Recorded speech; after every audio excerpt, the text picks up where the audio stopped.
Leiamos. Tendo, pois, a Jesus, o Filho de Deus, como grande sumo sacerdote que penetrou os céus, conservemos firmes a nossa confissão, porque não temos sumo sacerdote que não possa compadecer-se das nossas fraquezas. Antes foi ele tentado em todas as coisas à nossa semelhança, mas sem pecado. Acheguemo-nos, portanto, confiadamente junto ao trono da graça, a fim de recebermos misericórdia e acharmos graça para socorro em ocasião oportuna. Porque todo sumo sacerdote, sendo tomado dentre os homens, é constituído nas coisas concernentes a Deus, a favor dos homens, para oferecer tanto dons como sacrifícios pelos pecados, e é capaz de condoer-se dos ignorantes e dos que erram, pois também ele mesmo está rodeado de fraquezas. E por esta razão deve oferecer sacrifícios pelos pecados, tanto do povo como de si mesmo. Ninguém, pois, toma esta honra para si mesmo, senão quando chamado por Deus, como aconteceu com Arão. Assim também, Cristo a si mesmo não se glorificou para se tornar sumo sacerdote, mas o glorificou aquele que lhe disse: Tu és meu filho, eu hoje te gerei. Como em outro lugar também diz: Tu és sacerdote para sempre, segundo a ordem de Melquisedeque. Ele, Jesus, nos dias da sua carne, tendo oferecido, com forte clamor e lágrimas, orações e súplicas a quem o podia livrar da morte, e tendo sido ouvido por causa da sua piedade, embora sendo filho, aprendeu a obediência pelas coisas que sofreu, e tendo sido aperfeiçoado, tornou-se o autor da salvação eterna para todos os que lhe obedecem, tendo sido nomeado por Deus sumo sacerdote, segundo a ordem de Melquisedeque. Oremos mais uma vez. Senhor nosso Deus e Pai, nós mais uma vez suplicamos que Tua graça e a Tua misericórdia, por intermédio de nosso Senhor Jesus Cristo, nos alcancem, levando-nos à compreensão plena, salvífica da Tua palavra. Rogamos-te para que o pecador, ainda não redimido, não regenerado, tenha seus olhos abertos, tenha o seu coração exposto diante do Senhor, para que, prostrado, adore o Senhor, testificando que Tu estás em nosso meio, e corra para o refúgio que só existe em Cristo Jesus. E para que os crentes, ó Deus, de um modo geral, desenvolvam uma ousada confiança para achegar-se junto ao trono da graça, sabendo que temos um poderoso mediador. Nós suplicamos isto e agradecemos por nosso Senhor Jesus. Amém. Meus amados irmãos, a fim de que nós não sejamos presumidos em nós mesmos, não devemos ignorar a natureza da tribulação que sobreveio aos primeiros leitores desta carta.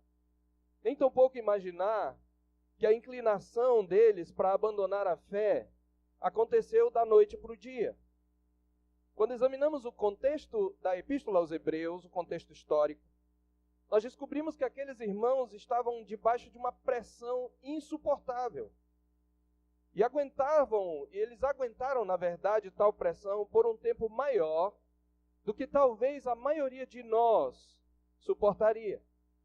Eles chegaram a suportar as violências físicas, ou a violência física, os ultrajes públicos, as humilhações, a prisão, a expropriação de propriedades e bens, além do boicote econômico e social.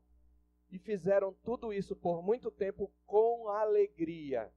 Isto está em Hebreus capítulo 10, versos 32 a 34, quando, numa de suas exortações pastorais, o autor lembra o passado daqueles irmãos, a partir do verso 32, quando diz: Lembrai-vos, porém, dos dias anteriores, em que depois de iluminados, isto é, depois que vocês conheceram e creram no Evangelho, sustentastes grande luta e sofrimentos, ora expostos como espetáculo tanto de opróbrio quanto de tribulações. Aqui está se referindo à humilhação pública. ora tornando-vos coparticipantes com aqueles que desse modo foram tratados. Alguns viram seus irmãos assim serem tratados. Porque não somente vos compadecestes dos encarcerados, que aqui são aqueles que foram presos por causa da sua fé, como também aceitastes com alegria o espólio dos vossos bens, tendo ciência de possuirdes vós mesmos patrimônio superior e durável.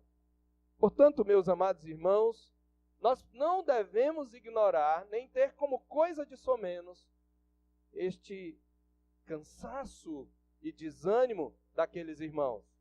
E eu digo isto, irmãos, não para justificar a inclinação desses crentes à apostasia. Eu tenho em mente aqui 2 objetivos com esta lembrança. Primeiro, que nós não os olhemos com ares de superioridade como aquele fariseu, vocês lembram da parábola de Jesus, olhou para o publicano com um pensamento do tipo, graças te damos ao Senhor, porque nós não somos como aqueles cristãos hebreus. A maioria de nós, devemos admitir, se afasta do Senhor e de sua igreja por muito menos do que aqueles irmãos estavam sofrendo. O que nos leva ao segundo objetivo desta lembrança. Eu quero utilizar o método de raciocínio que o próprio autor utiliza do menor ao maior para dizer o seguinte: se eles que estavam sob tão dura prova não tinham justificativa para abandonar a fé e a igreja, muito menos nós, que vivemos nossa fé num contexto de liberdade. Este é o meu objetivo duplo. E desse modo, meus irmãos, o nosso texto será útil para o nosso consolo em nossa própria experiência com a provação, com o sofrimento. E a minha oração é que você saia daqui, irmão, irmã, em primeiro lugar, fortalecido e encorajado, mesmo que você esteja passando por tribulação. E em segundo lugar, que você seja estimulado por meio desta mensagem a lançar mão da intercessão poderosa do sacerdote da nossa confissão. E assim motivado a chegar-se mais frequentemente junto ao trono da graça em oração, em súplica. E por último, que você, que ainda não correu para Jesus, que você hoje ao ouvir a sua voz, a voz do Espírito falando na Escritura, não endureça o seu coração, mas se arrependa dos seus pecados e corra para o único que pode preencher a infinita e intransponível distância entre você e o seu Criador. Então, tendo isto em mente, eu quero então lembrar aos irmãos que a carta aos Hebreus é um discurso ou sermão escrito.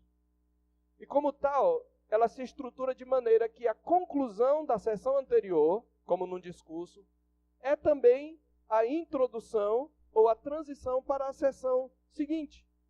Observe que a palavra pois aí, verso 14, uma conjunção conclusiva, indica que ele está concluindo o que ele estava falando no capítulo 4, acerca de Jesus e o nosso supremo descanso. Você lembra?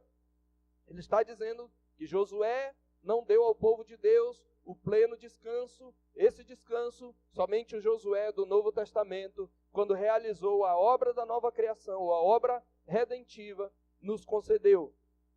E então os últimos versículos do capítulo 4 são ao mesmo tempo uma aplicação dos versículos anteriores e a introdução para o capítulo 5. Dito de outra forma, se você observar, o capítulo 5 dos versículos 1 a 10 constitui-se, na verdade, o embasamento doutrinário para o convite feito nos versículos 14 a 16 do capítulo 4.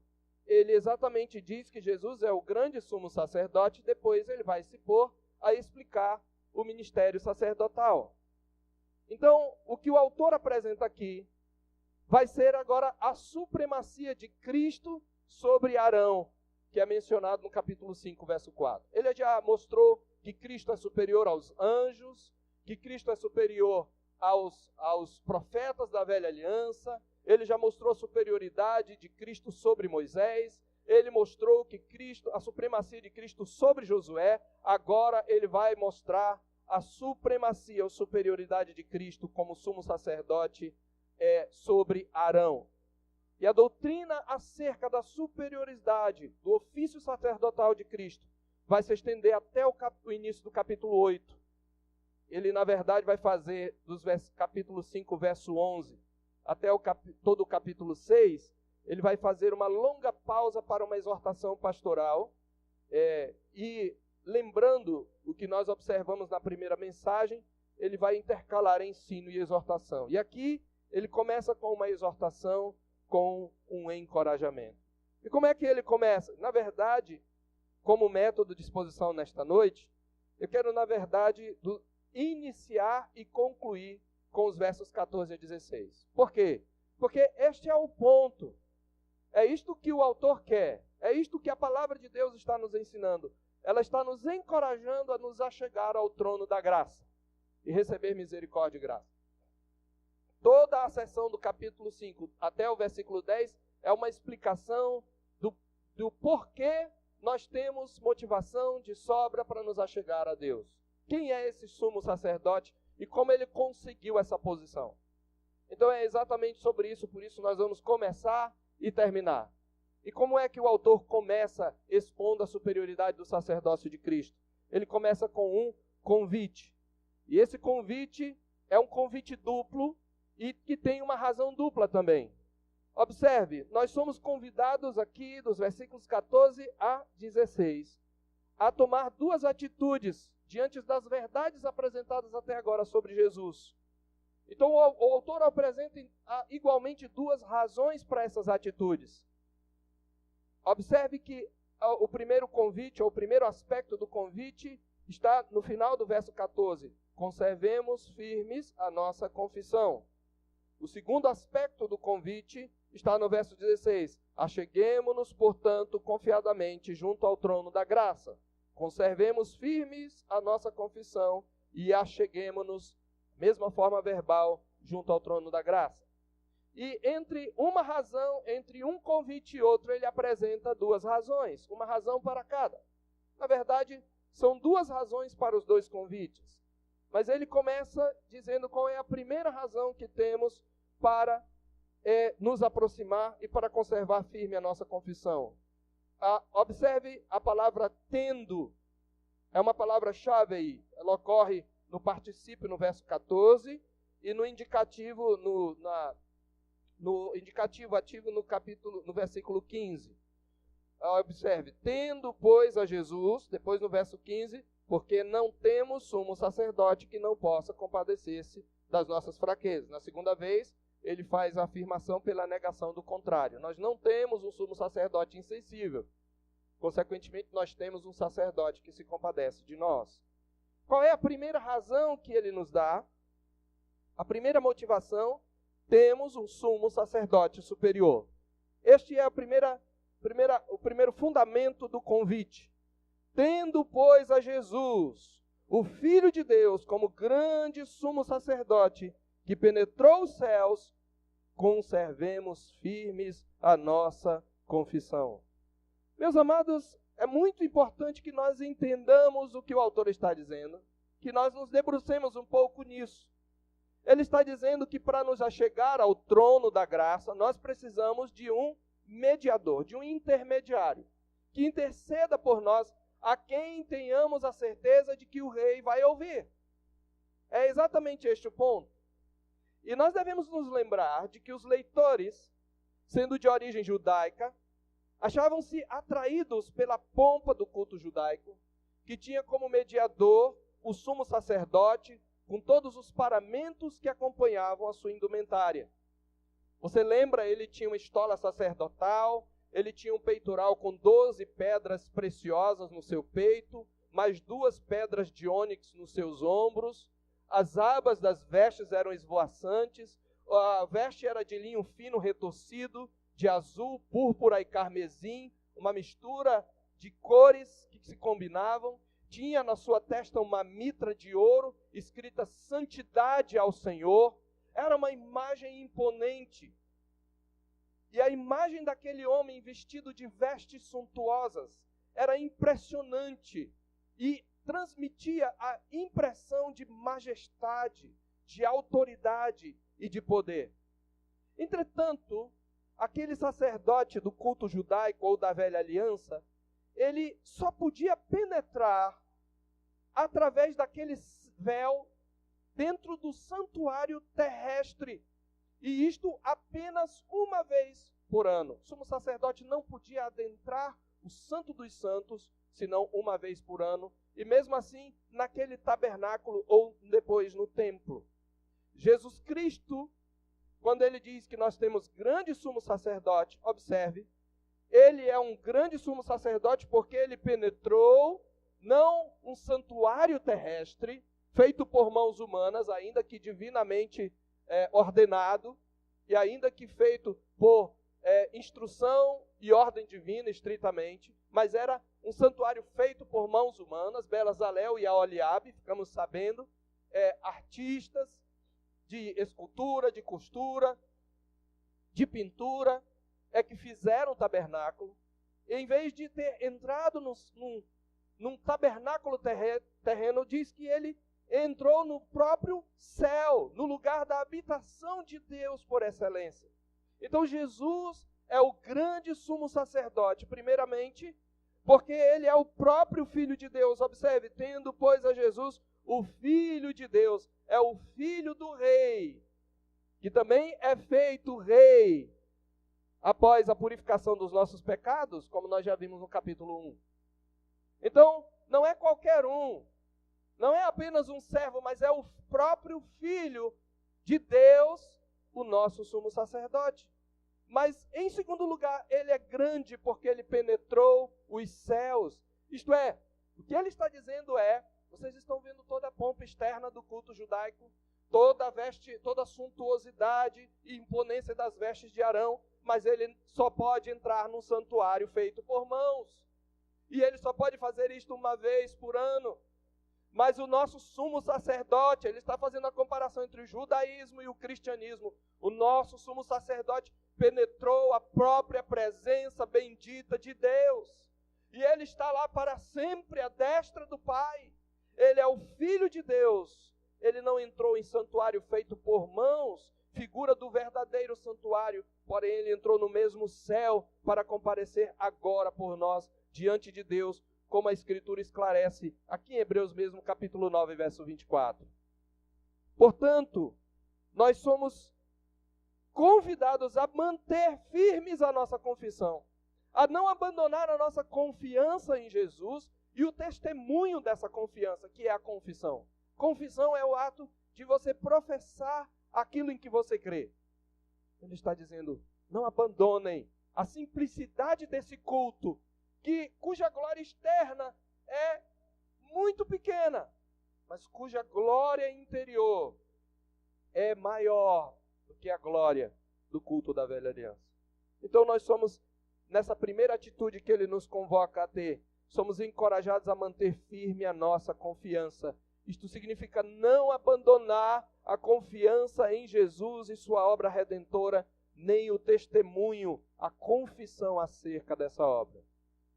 Há uma segunda razão que ele nos dá, e é exatamente quando ele fala não apenas da pessoa de Jesus, mas da própria atitude de Jesus como sumo sacerdote. Ele diz que nós temos um sumo sacerdote compassivo, e ele faz isto pela negação do contrário. Verso 15, observe. Porque nós temos que conservar firme a nossa confissão, porque não temos sumo sacerdote que não possa compadecer-se das nossas fraquezas. Ele é um sacerdote compassivo. Ele sabe o que nós estamos passando. Ele sabe exatamente a nossa experiência na luta contra o pecado. Por quê? Porque ele foi tentado em todas as coisas à nossa semelhança, com uma única diferença: ele nunca pecou. E quando o autor diz que ele foi tentado em todas as coisas, ele se utiliza de um verbo que no grego é o chamado perfeito, que indica uma ação que tem efeitos permanentes. A ideia é que uma vez tendo sido tentado, ele nunca mais esqueceu, mesmo depois da sua glorificação, ele permanece sensível, lembrando daquilo que ele sofreu, quase como que passando por tudo cada vez que ele vê um dos seus servos se aproximarem do trono da graça, em angústia e sofrimento. Preste atenção nisso aqui, querido. Nós temos um sumo sacerdote que se compadece, que é sensível às nossas dores, às nossas lutas e às nossas angústias. Ele foi tentado em todas as coisas. E por isso ele nos convoca a uma segunda atitude. Somos encorajados a nos achegar.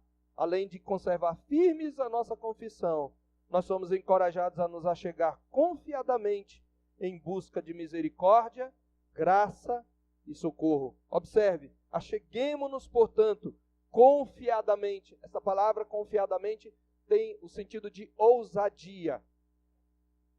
Uma ousada confiança, não ousadia por causa da nossa fé, por causa da nossa piedade, por causa da sinceridade das nossas orações, mas ousadia porque nós temos alguém que certamente intercederá por nós de maneira eficaz. Então nós somos encorajados a nos achegar ao trono da graça para recebermos o quê? Primeiro graça, depois misericórdia, graça, misericórdia e graça, e acharmos graça para socorro em ocasião oportuna. O que ele está dizendo em ocasião oportuna é, todas as vezes que o crente precisa, ele terá acesso ao trono da graça, porque ele tem um poderoso e supremo mediador. O próprio Filho de Deus, que penetrou a própria presença de Deus com o seu próprio sangue e lá permanece intercedendo pelo seu povo. É isto que ele está nos dizendo, e a partir daí, no capítulo 5, verso 1, ele vai justificar o seu convite, a sua convocação. E aí ele fala sobre a natureza do ministério sacerdotal. Então tem o convite, agora em segundo lugar vem a doutrina que embasa esse convite. E a doutrina é a doutrina do sacerdócio. E novamente, ele vai fazer primeiro um paralelo, e depois ele vai fazer uma comparação do menor ao maior, para mostrar a superioridade de Cristo sobre Arão. Então, qual é a natureza do ministério sacerdotal? Observe no capítulo 5, até o versículo 1, até o versículo 4, ele vai demonstrar o que é um sacerdote, para que ele foi ordenado, por quem foi ordenado. E ele começa falando da função do sumo sacerdote. Qual é a função do sumo sacerdote? Observe, ele vai dizer que a função do sumo sacerdote no culto da velha aliança, devemos ter em mente o Velho Testamento, era representar Deus diante dos homens e representar os homens diante de Deus. É isso que fazia o mediador.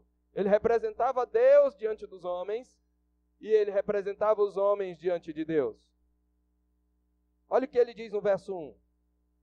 Porque todo sumo sacerdote, sendo tomado dentre os homens, ele tem que ser tomado dentre homens, observe bem, porque ele vai aplicar isso a Jesus, é constituído nas coisas concernentes a Deus. Ele é tomado dentre os homens para ser ordenado, constituído, estabelecido nas coisas referentes a Deus, a favor dos homens, de quem ele é um semelhante.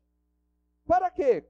Qual é a sua função? Ele é tomado com que função? Para oferecer tanto dons como sacrifícios pelos pecados. O sacerdote era o mediador. Lembre-se uma coisa.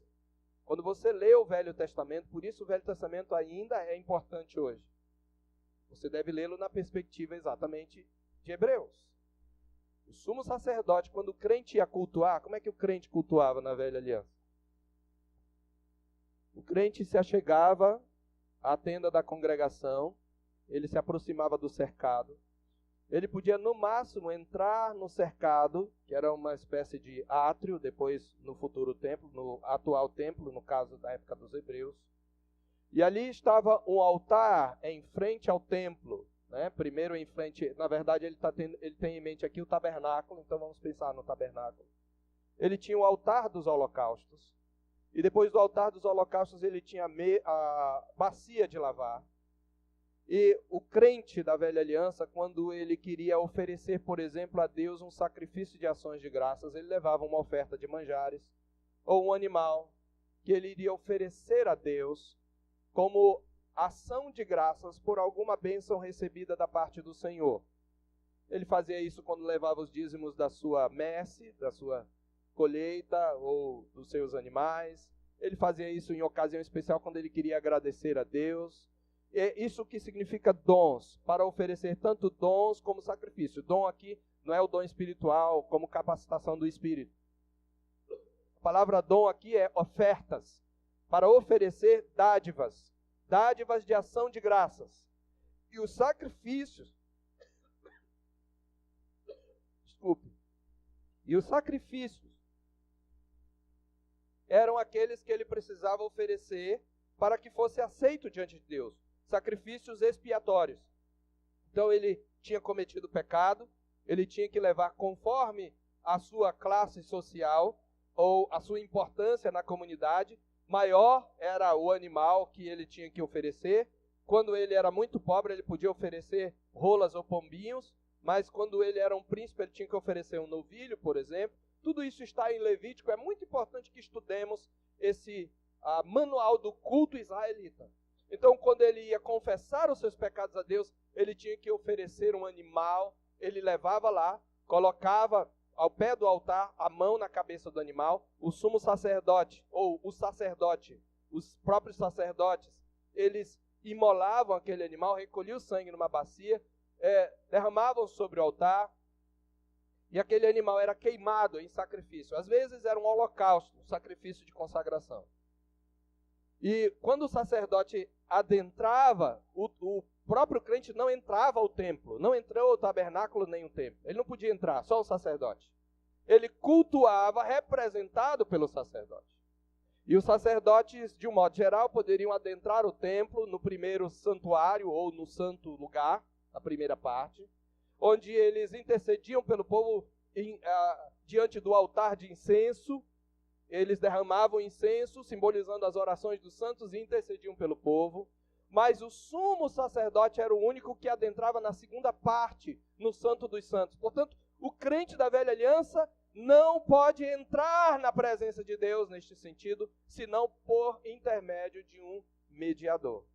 Este era o culto. Então, o sumo sacerdote é tomado dentre os homens para oferecer culto. Então, o crente ficava lá de fora, cantando, louvando ao Senhor. Ele no máximo chegava perto do altar, colocava as mãos na cabeça do animal, o sacerdote imolava, realizava todo o resto. E o crente ficava lá de fora orando, cantando ou louvando o Senhor Deus.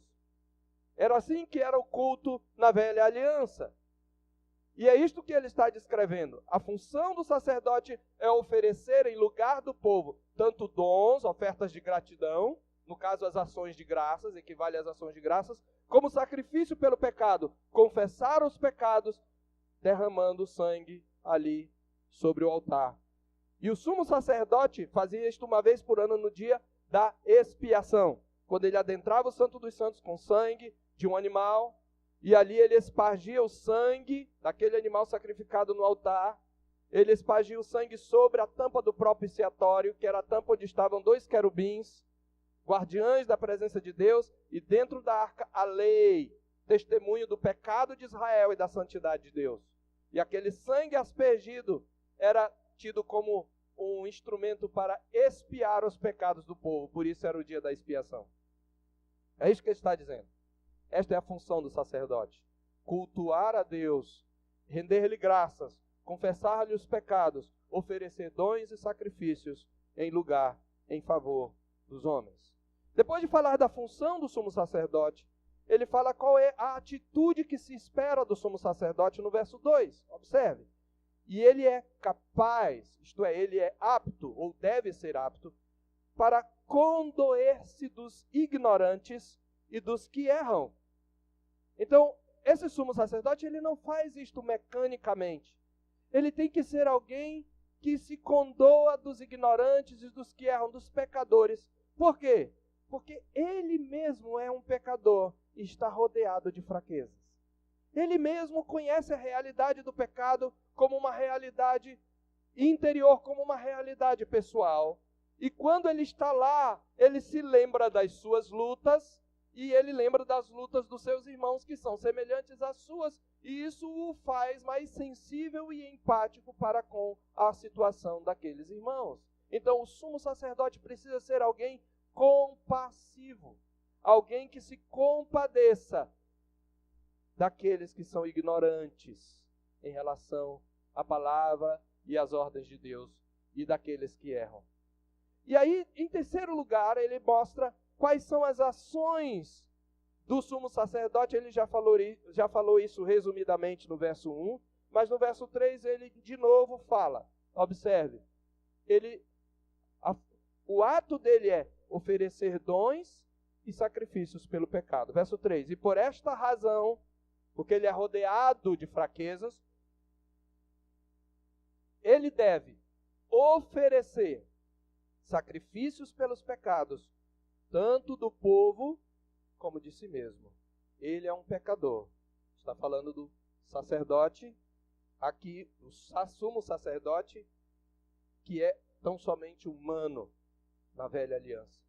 Ele deve oferecer sacrifícios pelo pecado. Ele nunca pode comparecer perante Deus sem antes oferecer sacrifícios pelos pecados deles e do povo. Porque se ele adentrar o santuário, ou no caso o sumo sacerdote que ele está falando aqui, o santo dos santos, em pecado, ele morrerá pela ira de Deus. Por isso o sumo sacerdote tinha um sininho, e tinha uma corda amarrada à sua perna e um sininho amarrado à sua veste. Sabe por quê? O sininho era para indicar que ele ainda estava vivo, está se movimentando lá dentro. E a corda era para o caso dele morrer, porque entrou em pecado lá no Santo dos Santos. O pessoal pudesse puxar, porque não se podia entrar na presença, no trono do Santo de Israel. Esta era a função do sumo sacerdote. E por fim, ainda falando do sumo sacerdote, ele mostra qual é a origem e a vocação dele. Ele já havia falado no verso 1, mas ele fecha repetindo isto. Ele já havia dito que ele é constituído nas coisas concernentes a Deus a favor dos homens. Mas quem o constitui? Verso 4. Ninguém, pois, toma esta honra para si mesmo, senão quando chamado por Deus, como aconteceu com Arão. Foi Deus quem chamou. Então o sumo sacerdote não é alguém que se ordena a si mesmo, que se consagra a si mesmo, que se constitui a si mesmo. Eu quero ser sacerdote. Não era assim. Primeiro Deus escolheu uma tribo do meio de Israel, e para ser o sumo sacerdote, aquele que adentra o Santo dos Santos uma vez por ano, ele escolheu Arão e depois os seus descendentes. Ele não tomou essa honra sobre ele. Essa é uma das características que legitimam o ministério sacerdotal. É uma pessoa que não é escolhida, que não se escolhe a si mesma, mas ela tem que ser escolhida por Deus. Nem era escolhido democraticamente, mas teocraticamente. Deus tem que dizer quem é. E você lembra, eu não vou abrir aqui a passagem por questão de tempo, mas você lembra que houve a revolta de Coré, Datã e Abirão, na qual eles questionaram a autoridade, por exemplo, de Arão. Por que Arão tinha que ser o sumo sacerdote? Por que Moisés tinha que ser o líder? Questionaram a autoridade do líder. E o que Deus falou? Deus disse para Moisés, Moisés, manda que cada um aqui que quer ser o sumo sacerdote traga uma vara de amendoeira. E aí trouxeram lá a vara, ele diz, a vara que florescer é aquela do homem que eu escolhi. E a vara de Arão floresceu e dava amêndoas. O bordão de Arão deu amêndoas. Deus está dizendo, eu escolhi. Então é isso que o autor está dizendo. A origem do sumo sacerdote é divina. Ele é o mediador autorizado por Deus para oferecer dons e sacrifícios. Ele não pode tomar essa glória para si mesmo. Esse é o segundo movimento do raciocínio do autor ao convite para conservarmos a nossa confissão e nos achegarmos a essa descrição do nosso sumo sacerdote, e agora ele diz quais são as funções, qual deve ser a aptidão do sumo sacerdote, qual a origem da sua vocação. Aí, num terceiro momento, ele aplica tudo isto a Cristo, como Cristo tornou-se sumo sacerdote. Observe o verso 5. A primeira coisa, ele faz um paralelo do verso 5 com o verso 4.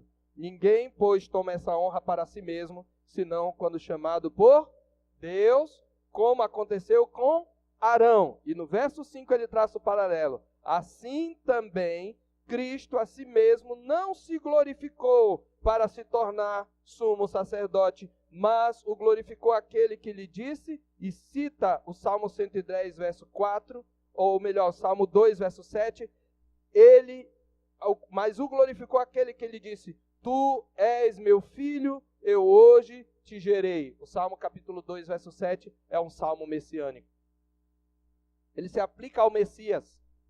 E Deus diz ao Messias, tu és meu filho, eu hoje te gerei. E ao fazer isto, ele o está constituindo a autoridade para interceder pelos homens. Mas não só isto. No verso 6, como também em outro lugar também diz, citando o Salmo 110, verso 4, tu és sacerdote para sempre, segundo a ordem de Melquisedeque. Duas passagens bíblicas, messiânicas, dois salmos, o Salmo 2 e o Salmo 110, ele se utiliza da Escritura como fundamento para mostrar que Jesus foi ordenado por Deus. Muito antes de Jesus se encarnar, Deus, o Pai, já havia declarado, tu és meu filho, eu hoje te gerei. O que ele está querendo dizer? Ali há uma profecia sobre a encarnação do Verbo, ele seria gerado como homem pelo Pai, através do Espírito Santo. Mas não só isso, ele estava sendo ou seria constituído sacerdote, segundo a ordem de Melquisedeque. Mais à frente, algumas mensagens à frente, porque há um longo parênteses nos capítulos 5, 11 até o capítulo 6, a partir do capítulo 7 ele vai retomar a questão de Melquisedeque. Por que Cristo é sacerdote segundo a ordem de Melquisedeque? Porque a ordem sacerdotal de Cristo não é a levítica. Ela é uma ordem anterior à levítica e superior à levítica. Nós vamos ver isso mais para frente. Mas agora ele está dizendo, Cristo não se nomeou, não se autonomeou. Mesmo sendo filho de Deus, ele não se autonomeou. Ele foi nomeado pelo Pai, sumo sacerdote. Então ele foi chamado e glorificado pelo Pai.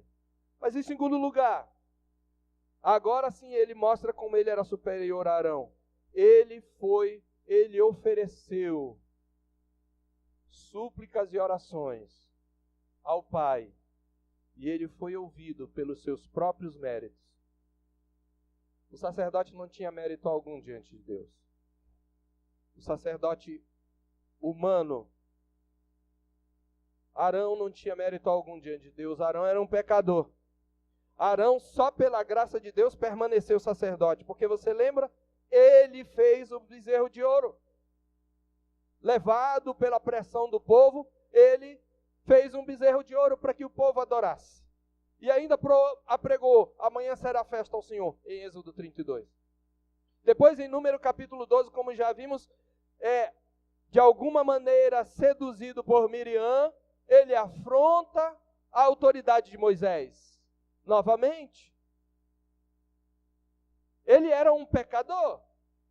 Ele não tinha méritos diante de Deus. Ele mesmo era carecente de misericórdia. Mas Jesus não precisava da misericórdia, porque ele era um homem perfeito. Verdadeiramente Deus, verdadeiramente homem, mas um homem perfeito, porque foi tentado e jamais pecou. Ele foi ouvido pelos seus próprios méritos. E observe aí, ele, Jesus, verso 7, nos dias da sua carne, tendo oferecido com forte clamor e lágrimas, orações e súplicas a quem o podia livrar da morte, e tendo sido ouvido por causa da sua piedade, embora sendo filho, aprendeu obediência pelas coisas que sofreu, e tendo sido aperfeiçoado, tornou-se o autor da salvação eterna para todos os que lhe obedecem. vamos nos debruçar um pouquinho sobre isto. O que ele está dizendo aqui, meus amados, é primeiro, ele foi chamado por Deus, mas em segundo, ele conquistou por seus próprios méritos o ofício de sumo sacerdote, para o qual ele fora chamado e constituído pelo Pai.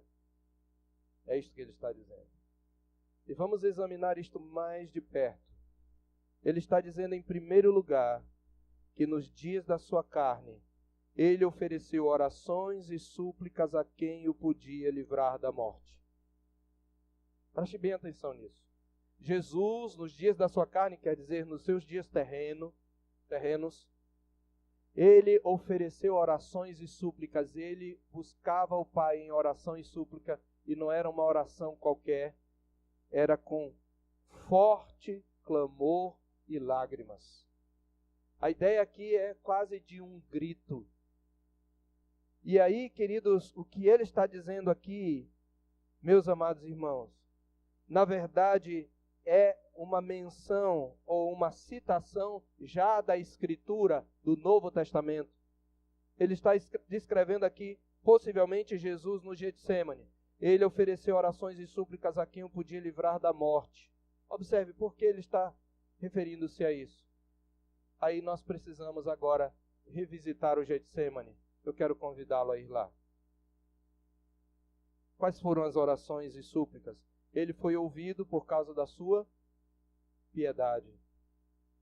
Ele foi ouvido por causa do seu temor perfeito a Deus. Marcos capítulo 12 é uma das passagens. Marcos capítulo 12.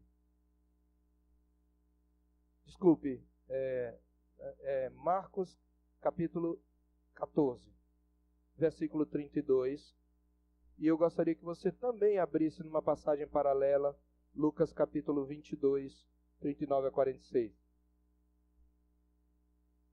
Houve várias situações em que Jesus orou. Nós podemos lembrar da oração sacerdotal de Cristo em João capítulo 17, quando ele presta contas ao Pai da sua missão, já prestes a morrer.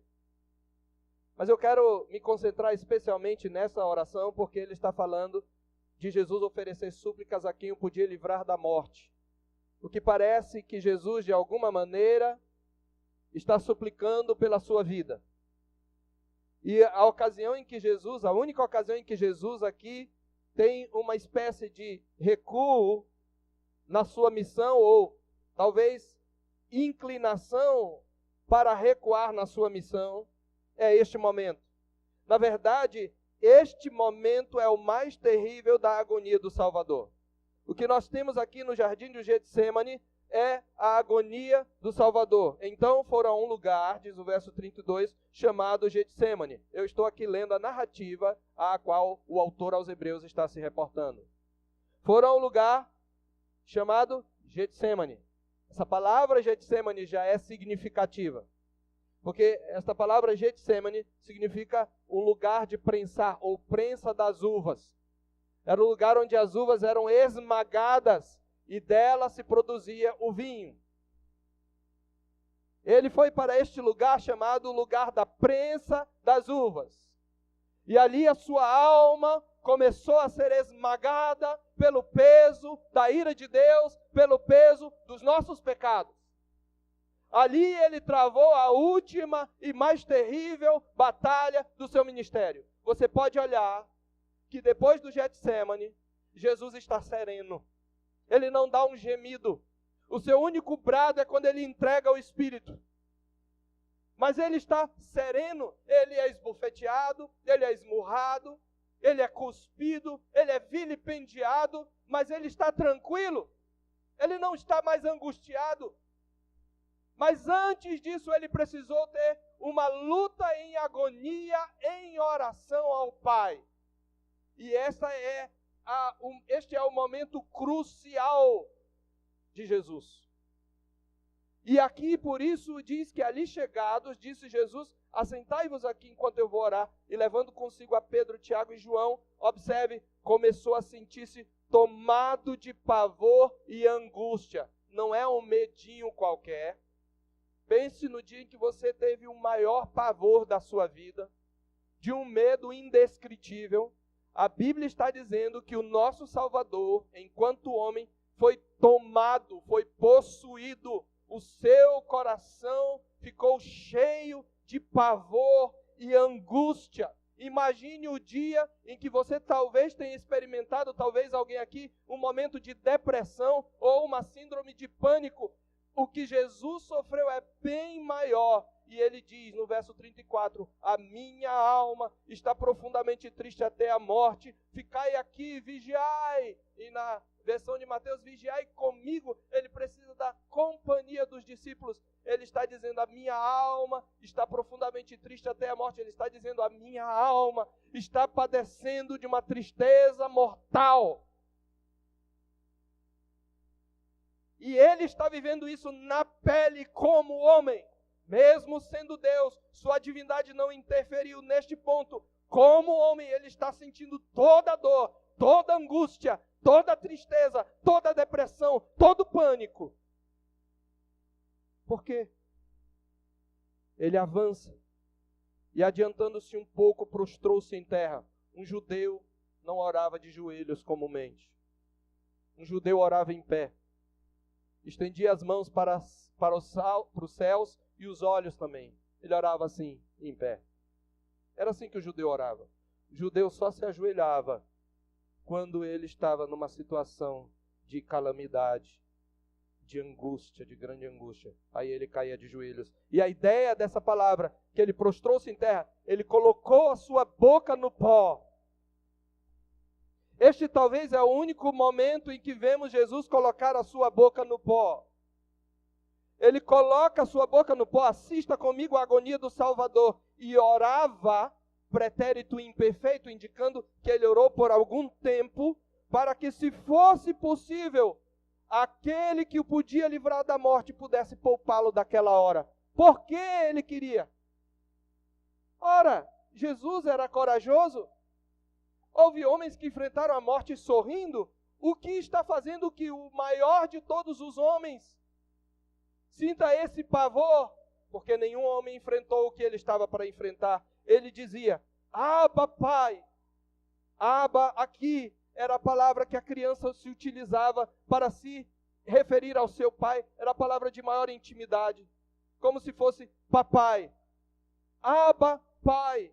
Ele fala aqui quase como se fosse uma criança. Ele se dirige a Deus com uma simplicidade e uma angústia infantil. Abba, Pai, tudo te é possível, passa de mim este cálice.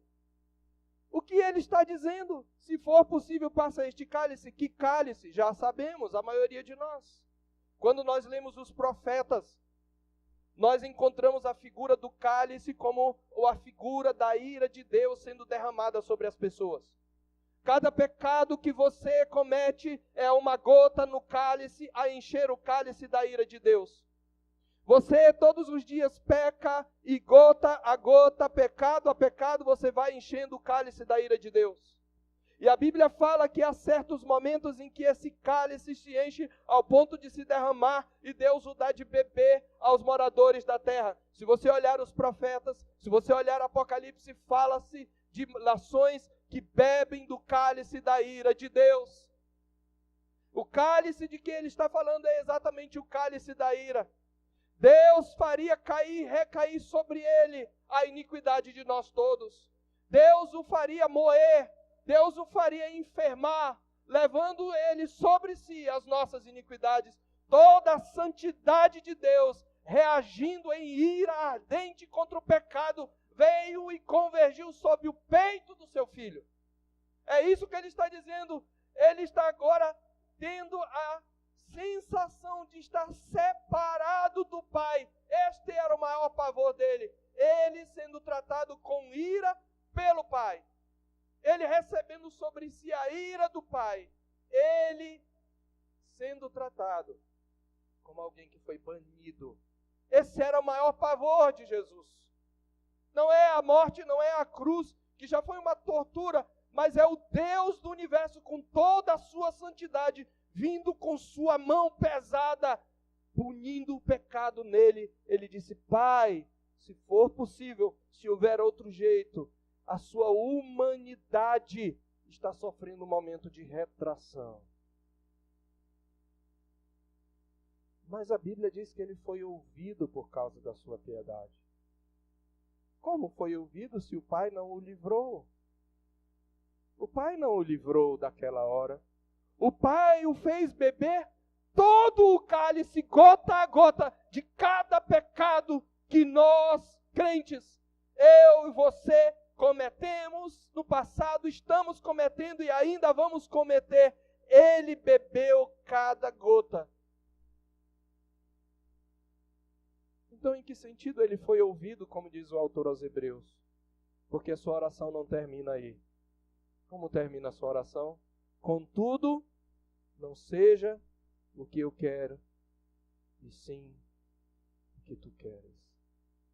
Pai, se é isso que te agrada, ele mortificou a sua natureza. Meu pecado e o seu pecado, sendo punido nele.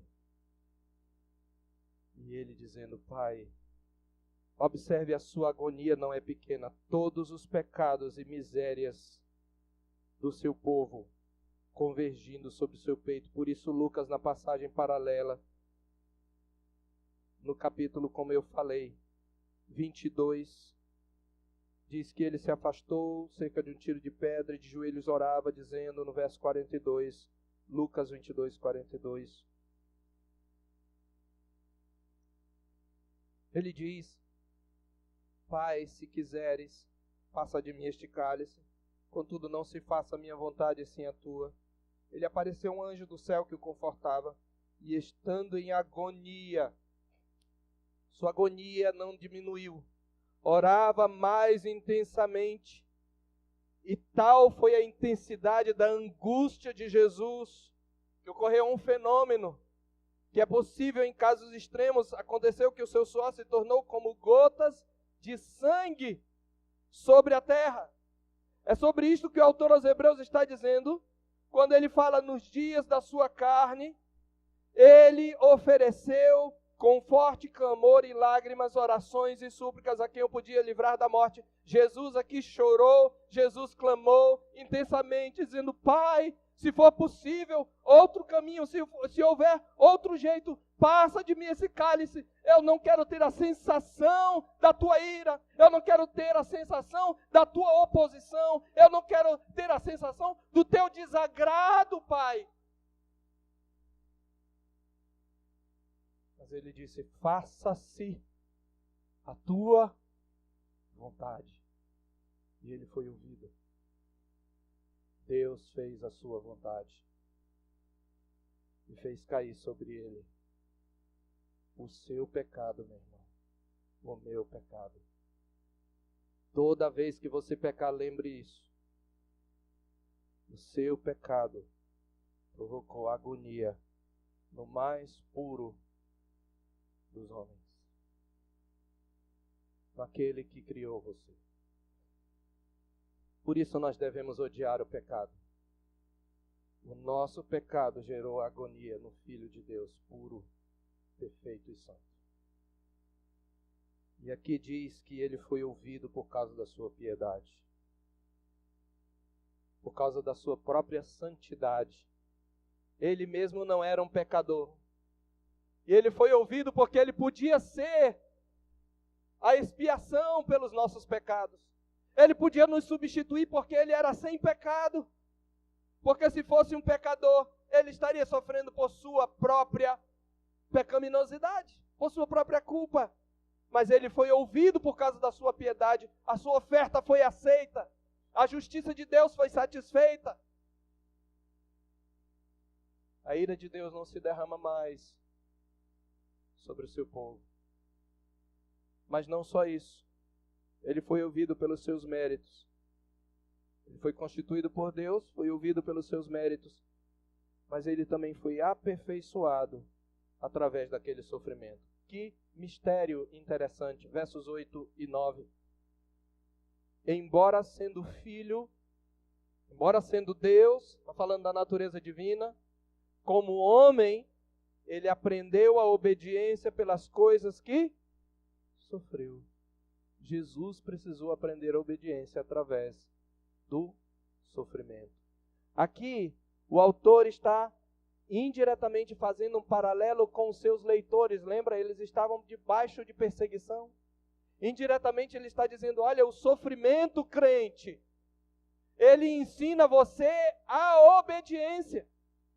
E aqui do menor ao maior, se o Filho de Deus, que era perfeito, precisou aprender a obediência, quanto mais nós que somos pecadores, que somos inclinados à desobediência. Se o Filho de Deus, que não cometeu pecado nem dolo algum se achou em sua boca, precisou ser aperfeiçoado por meio de sofrimentos para se tornar autor. Ele não nasceu, ele nasceu chamado Salvador, mas ele não nasceu um Salvador pronto. É isto que ele está dizendo.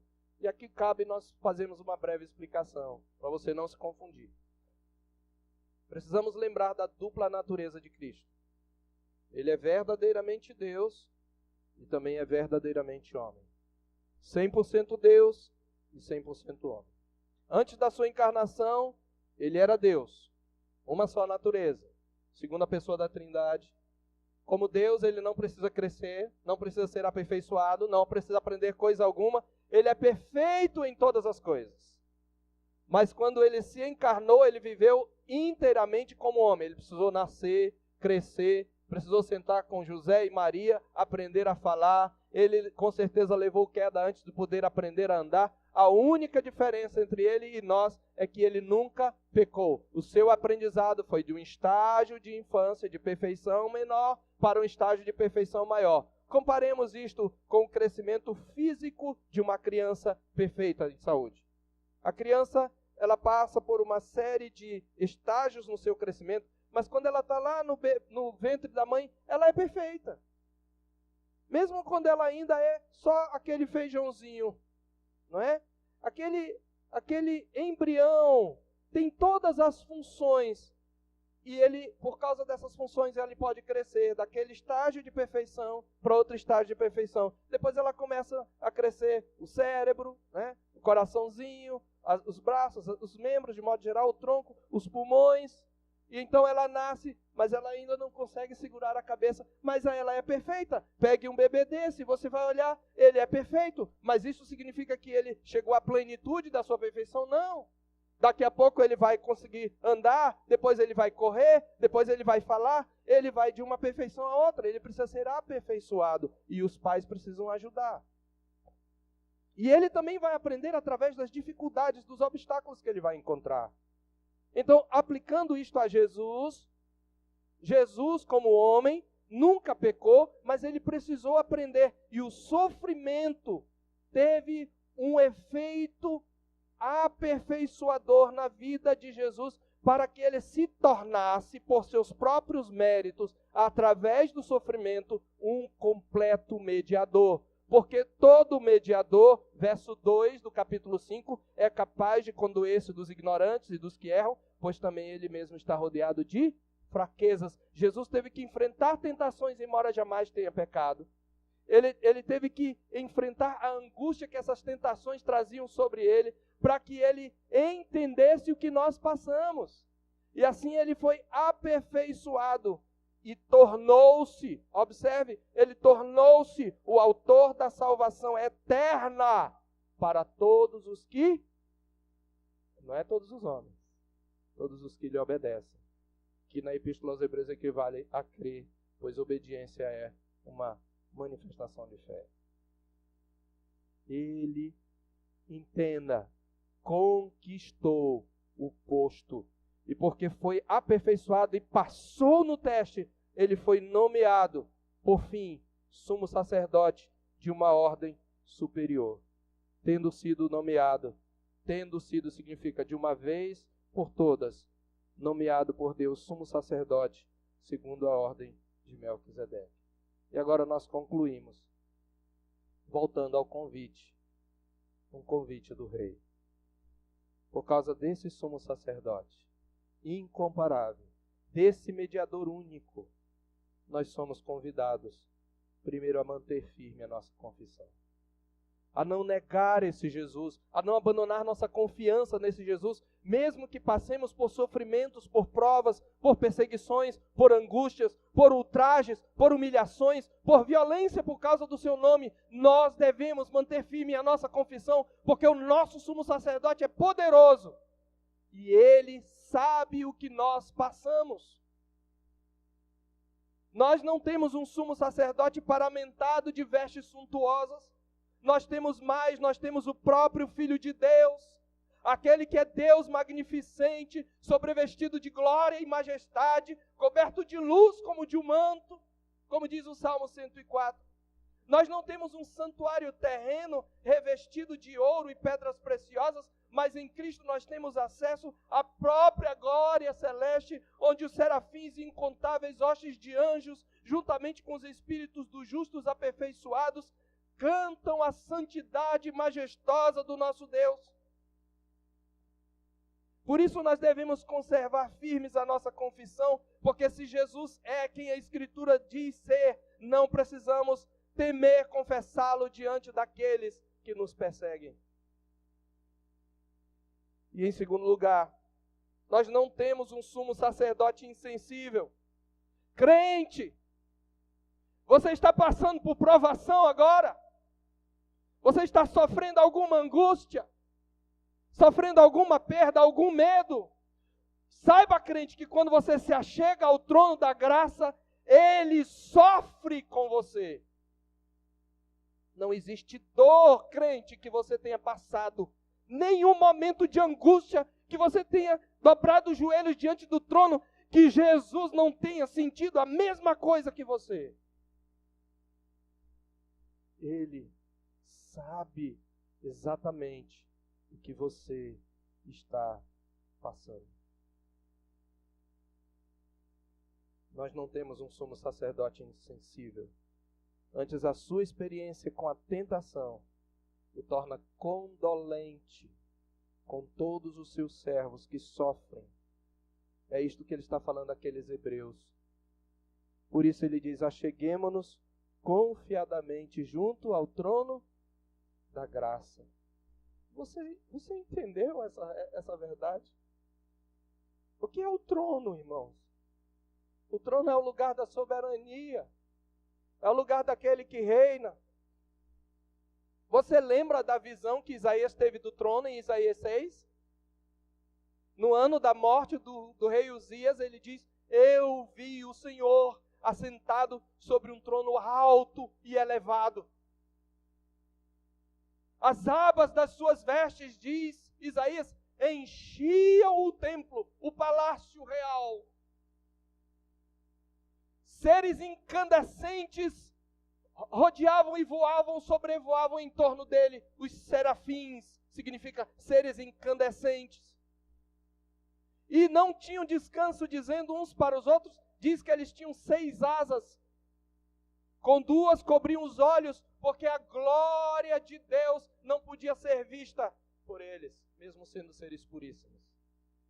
Com 2 cobriam os pés, sinal também de reverência, mas com 2 eles voavam, e o verbo ali traz a ideia do bater das asas do beija-flor, para cima, para baixo, para frente, para trás. Eles estavam cheios de zelo para executar as ordens do Senhor, prontos ao serviço.